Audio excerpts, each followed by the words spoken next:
Hi guys, today is the 2nd of December at 33 minutes past 6 in the evening, and I've just got a couple of reports I want to get to and get through.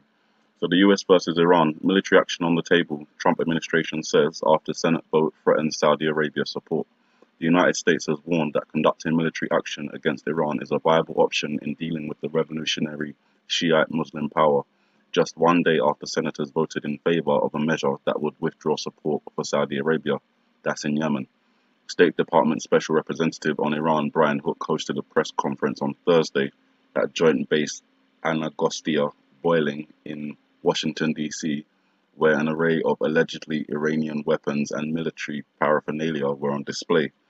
Hook argued that Tehran has provided such equipment, which included ballistic missiles to non-state actors in Iraq, Syria, and Yemen.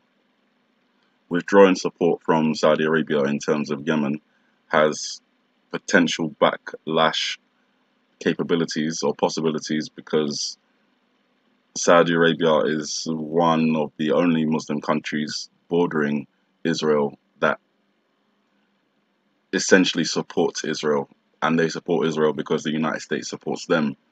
So if support is withdrawn from Saudi Arabia by the United States, there's a possibility that that could backlash onto Israel in terms of the support that Saudi Arabia gives to Israel, which is obviously a benefit for Iran. Now, with all this talk of military action on the table, Iran has been preparing, and we've been bringing those reports to you over the last couple of months, especially since the Iran nuclear deal was ended by the United States. Iran tests medium-range ballistic missiles.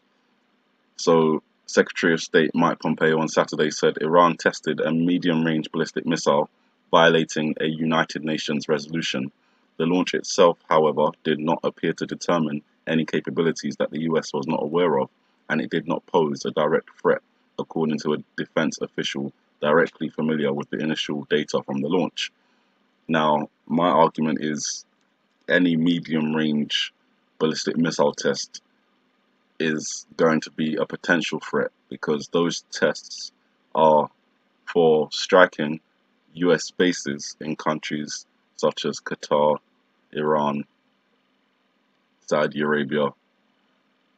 So it's very important to acknowledge that when Iran is doing these medium-range ballistic missile tests, they're doing them for a reason, and that reason is to strike US bases in different countries in the Middle East that surround Iran.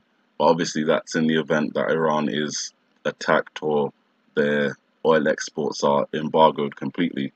In relation to that, Iran on yesterday, launched a domestically made destroyer, which state media said has radar evading stealth properties as tensions rise with arch-enemy the United States. In a ceremony carried live on state television, the Sahan destroyer, which can sustain voyages lasting 5 months without resupply, joined Iran's regular navy at a base in Bandar Abbas on the Gulf. So it's clear that Iran are preparing for the event of war with the United States, and one of the ways they are preparing is with their navy practicing to close the Straits of Hormuz. They're using fast, kind of like speedboats, practicing to, board bigger ships. So the dominoes are there. They're lined up and they're ready.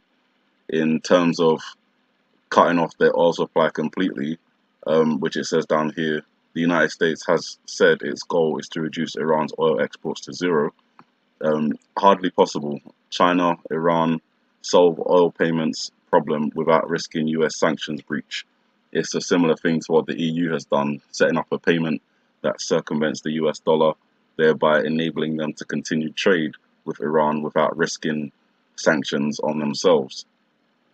This is obviously going to make the Trump administration's policy of sanctions against Iran and zero exports in terms of oil from Iran almost impossible to achieve. So we're kind of back to the beginning where the military action is on the table, which is, as I said, what Iran is preparing for. So along with all of that, the US military is also warning, as we have been warning for the last 2 years, of the EMP potential. So weapons in Iran, Russia, and North Korea could melt down nuclear power plants, shut down the electric grid for 18 months, and wipe out millions of Americans. Now, obviously, this is a topic that we've covered quite extensively in terms of the devastating effects that an electromagnetic pulse would have if used, especially above a well-developed country like the United States. Interestingly enough, when I was doing my research, there are 2 states in the United States where you may have more of a chance of surviving in a EMP situation than you would in the rest of the states, and those states are Texas. Texas has its own electric grid, so that runs separate from the rest of the country. And Maine. Maine is one of the only states who has enacted legislation to harden its electric grid or sources against an EMP. So those 2 states are probably the only 2 states that you might actually see electric power in the event that an EMP was actually used. Even Maine itself, even though it's hardening its electronic infrastructure against an EMP, it doesn't have its own electric grid like Texas does. So Texas is in a pretty good position in terms of its own electric grid, but at the same time, that electric grid is not hardened as well. So you still got the potential for that being knocked out. So got to keep an eye on all those things. Russia completes its Syrian air defenses, which obviously troubles Israel.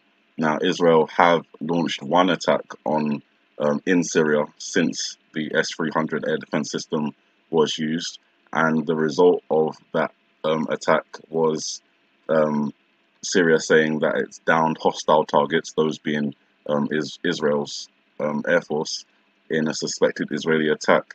Syrian air defenses shot down hostile targets on Thursday, state media said, in an area regional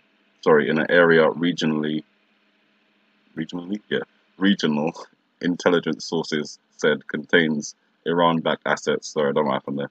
While Russian media said no Israeli jet had been downed, as earlier reported. So Russian RIA news agency, citing a Syrian security source, had reported that air defenses had shot down an Israeli warplane and 4 missiles, but the same source later denied this, and Israel's military said the report was bogus. Now, despite whether a plane was shot down or not, there were missiles launched, and those missiles were intercepted. There's been no reports of those missiles actually reaching their target, so it looks as if the S-300 air defense system is doing its job, and it is making attacks on Iran in Syria by Israel more difficult. And then you've got the situation with Ukraine. Obviously, we've all heard about the incident between Ukraine and Russia, and them commandeering some of their naval vessels, and they've currently got, I think, 24 sailors in detention. So in response, the Ukraine has closed its border to all Russian men of combat age, that's between the ages of 18 and 60, which is obviously going to be quite a big issue between Ukraine and Russia moving forward.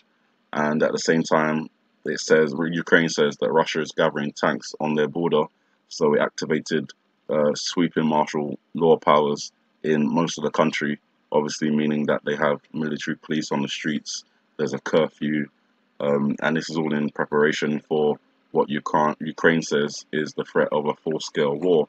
And obviously, if a full-scale war kicks off with Ukraine and Russia, Ukraine is part of the EU and is part of, I think, the NATO alliance as well. So NATO will obviously get involved. That goes back to the map I showed you guys in the previous video.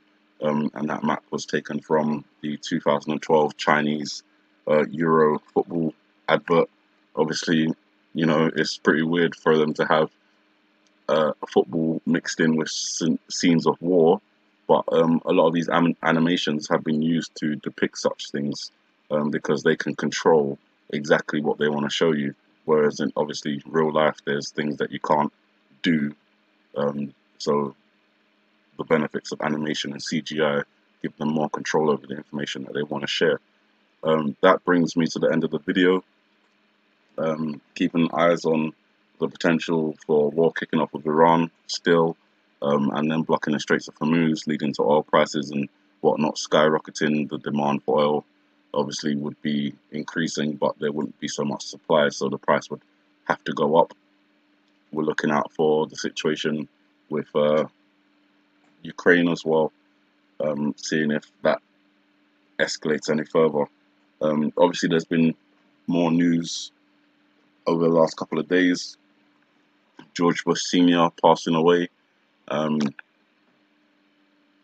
obviously looked into a lot of George Bush's life, and one of the most famous things in terms of the truther community is his speech about the 1,000 points of light, and the common agreed metaphor for that is some sort of meteor shower or some sort of missile attack. So with him passing away and him being famous for that speech, it's possible that 1,000 points of light reference could come into fruition. We have December the 3rd coming up. I believe J.K. Bogart has a marker on that date, so I'll be keeping my eyes on that as well. December the 25th, Christmas Day, obviously, significant. December 21st, that's been significant for the last couple of years. You know, just keep your eyes on it regardless. And then for me personally, the last day of the month and the last day of the year 2018, December 31st, New Year's Day, is, pretty much where I come in. You guys, with all that said, have a good morning, good afternoon, good evening, and may the Heavenly Father bless you.